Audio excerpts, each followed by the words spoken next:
Hello guys, welcome to my channel. Today I want to talk about a discussion that I saw on Twitter about Valorant and Counter-Strike viewership.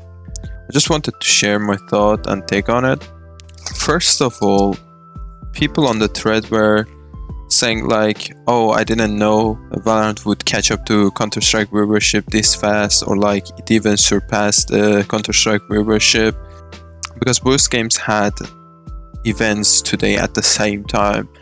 The first one, Counter-Strike being ESL Pro League, and Valorant having Championship Tour, if I'm not mistaken, or something like that. So I just wanted to share some of the reasons that I think Valorant is getting more viewership than Counter-Strike, and if it's gonna be consistent or not. Firstly is, obviously, Valorant is a newer game, and Counter-Strike, especially Global Offensive, have been around like for 7-8 years maybe, and that's a long time. Like, imagine PUBG came out in 2016 and it just died out, you know? Nobody talks about PUBG anymore, and we are talking about the game which has been out for like 8 years, and it's been on top, not consistently, but like it had its ups and downs, but recently just peaked again, you know.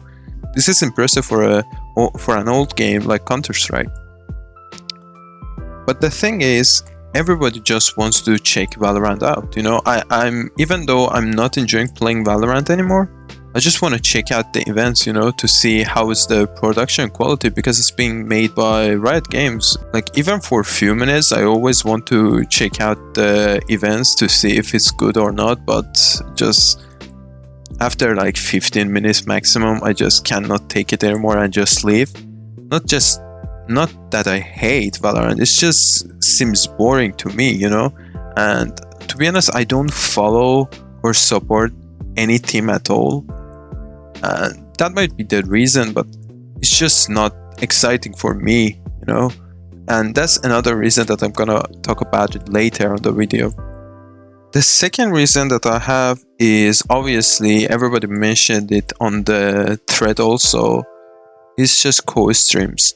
Like, if you go to the Twitch and click on Valorant as a category, you will see that there's like 2 or 3, like there's only one main channel that is in the top streams, Valorant official channel, and the other ones are just co-streams. Shroud, Pokimane, like there's some Turkish streamers, Spanish streamers, you know, they're just local streamers.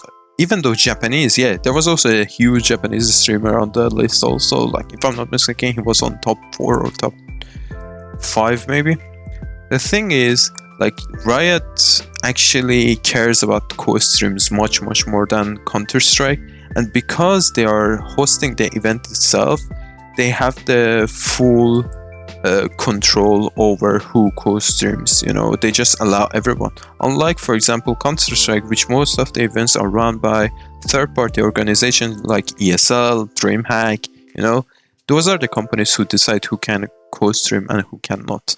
But Riot is like, nah, everybody can co-stream. I don't know if it's gonna be like this in future, if Valorant gains much more, becomes much more popular, and even not much more popular, like if it keeps the consistent viewership numbers, maybe they will just force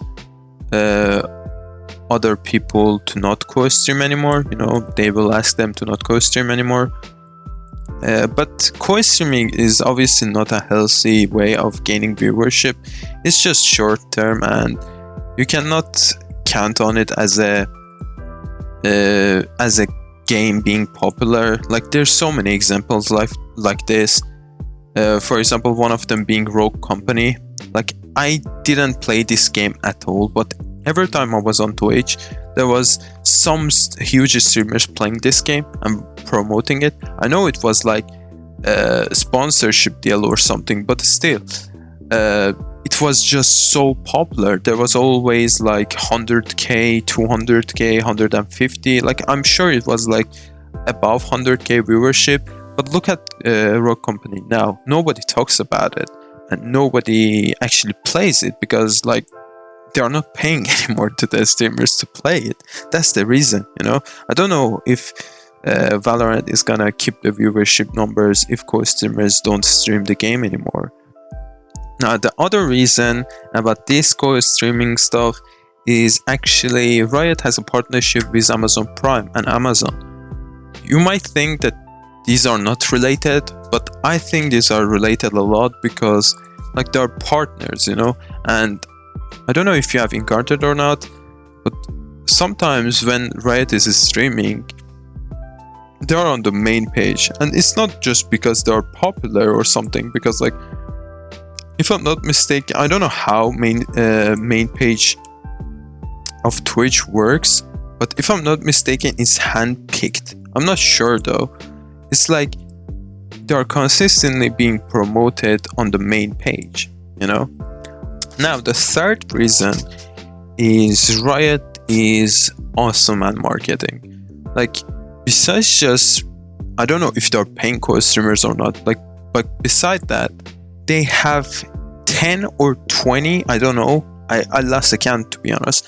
They have so many Twitter accounts, like Valorant Turkey, Valorant Spaniel, Valorant Brazil, Valorant Japan, Valorant Korea, Valorant US, Valorant North America. Like, there's so many accounts that they have, and that's just for Valorant.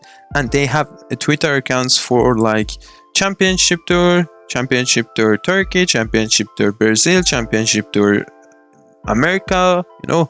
They have Twitter accounts for every country and every region, you know, and that's just insane, you know. And they have, all of them has like more than 10k followers at least. Like the least popular areas have 10k followers, you know. That's just marketing, you know. They're just promoting it really aggressively, and they're winning it, you know. They're winning on it, and congrats to them, you know.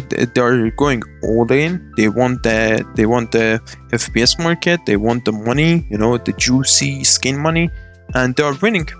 When you compare it to Counter-Strike though, like the maximum thing that CSGO devs ever did, in my, like, as I remember, is that they tweet sometimes like, hey, there's a match going on, you know, check it out.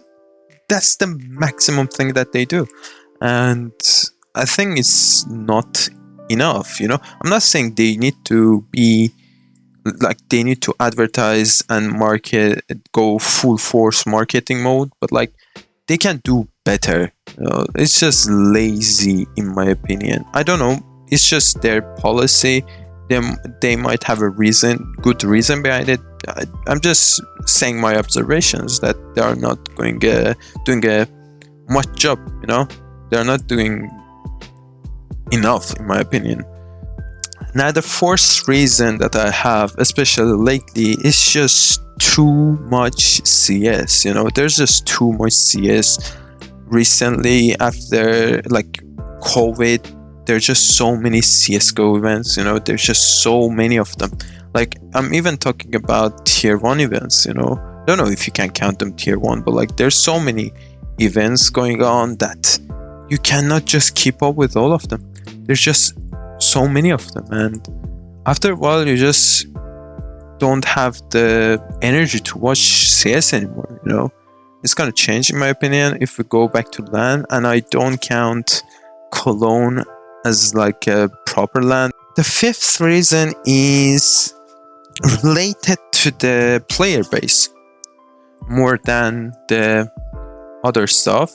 So it's about like two obvious things: Anticheat and Valve's shortcomings, you know, CSGO developers' shortcomings. I've seen a lot of people that got invested into Valorant only because of the hitboxes and anti-cheat. You know, anti-cheat is the main reason, the more important reason, but more common reason, to be honest. But there was also hitboxes and, you know, the smoothness of the game, you know, the consistent bugginess of CS. These anti-cheat and bugginess really stands out, you know, in these kind of games, in competitive shooter games. These things stands out a lot, and after a while you just get tired of it. You are like, okay, I'm not gonna play it anymore because I get angry every single time, so I'm gonna go and play this, you know. And because you're more invested in another game now you wanna see people who are better at that game. So that's the reason that some people also went from Counter-Strike, like I'm talking about casual players, to Valorant, you know. Like, I don't think a lot of people went to Valorant because they thought, oh, this is the better game in every aspect possible, you know. Now, to the last reason that I have is just personal preferences, you know. It's not like a thing that I can say, yeah, it's a fact or something, but like, it's just Valorant is not as exciting to me, you know. And also it's a little bit slow. Maybe it's just my preferences, but like Valorant seems so slow, you know, the movement, like it feels like you're just moving so slow. And when you just go back to Counter-Strike after a while, you're like, damn, it feels good, you know. Damn, like I can just move faster, you know, body hop, you know, I can go surf, I can do a lot of stuff. But meanwhile, in Valorant, it's just so slow. The movement is, after a while, it's annoying, you know, because you feel like, oh, maybe I'm not holding shift because it's not running. But it's just so slow. The other thing is, when I try to watch a Valorant, like main events, it's just like there's not much of those moments that I go, oh, look at that shot, oh my god, that's insane, what is it doing, you know what I mean? There's not one of those moments that is memorable. Now you might think, oh, it's just a new game, you know, there's gonna be like legendary moments, yeah, for sure, but like it doesn't feel like it, you know, because as I said, maybe it's because of the movement, or because the game is just so easy, you know, there's like the shooting part is so easy, and that might be the reason that it just doesn't have those exciting moments, you know. There was not a single time personally that I read, oh my god, look at that shot, you know, that's insane, how did he do that, you know. Like I know like there's some champions like Jet that people just can hit insane, you know what I mean, but like it's just that champion, you know what I mean. It's not like other champions can hit really good also, or do something really important. As I said, the last one is all my opinion, the last reason is all my opinion and my observation, but I'm just gonna add it. The other thing that I don't understand, people argue that, oh my god, no, Valorant is gonna be definitely bigger than Counter-Strike just because it's made by Riot. That doesn't make sense at all.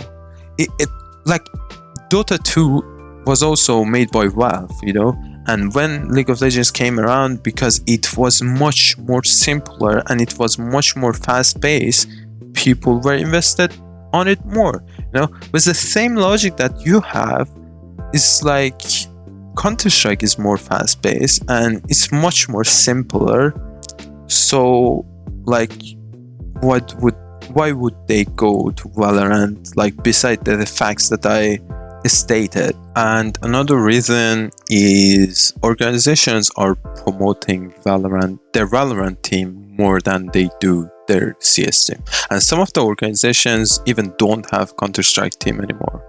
Like, first of all, there's Japanese organizations that only have Valorant rosters. They are only promoting Valorant. And Riot, as we said in the marketing department, are working much better than Valve or Counter-Strike developers, because they're promoting it locally. Japanese, Asian organizations are also investing in the game, you know, so they're promoting only Valorant. And as we said in the Twitch section, you know, there's also some huge Japanese streamers promoting it, and they have huge viewership. Like 30k, 30,000 viewers, 20,000 viewers. That's huge. Counter-Strike didn't have this kind of numbers from Japan. Also, in EU and North America, organizations are promoting Valorant much more, even though it's a new game. The reason behind it is Valorant is actually more sponsorship friendly, so like they can have much more sponsors for their Valorant roster than they can have for their Counter-Strike roster, because it doesn't have blood, it doesn't have the names of terrorists and stuff like that. So the game is actually more sponsorship friendly, and everybody knows it. I think that's also another reason that organizations are promoting it. These are the reasons that I think Valorant for now is getting more viewers than Counter-Strike, or getting close, like sometimes it's Counter-Strike and sometimes it's Valorant. But what do I think in the future? I think firstly, if Counter-Strike goes back to LAN, because these events that we are talking about, Valorant, it was the biggest event for Valorant. And for Counter-Strike, it was just another important, very important, but just another online event, which was important also, but it was online, it was not LAN. I think if we go back to LAN, and if I'm not mistaken, the major for Valorant and the major for Counter-Strike is around same time. I do think definitely it depends which teams are gonna be at the final, but it's gonna be close to each other. I don't think there's gonna be huge difference in viewership numbers and peak viewership numbers. But the thing is, I don't think Valorant can keep up, like in a long run. I just don't think. Maybe it's just my opinion, but I don't think. I think the viewership numbers gonna decrease hugely in next 1.5 years to 2 years. I think the hype is gonna die out. It already did, but it's gonna die out a lot. Same happened with Apex, same happened with PUBG, same happened with Fortnite.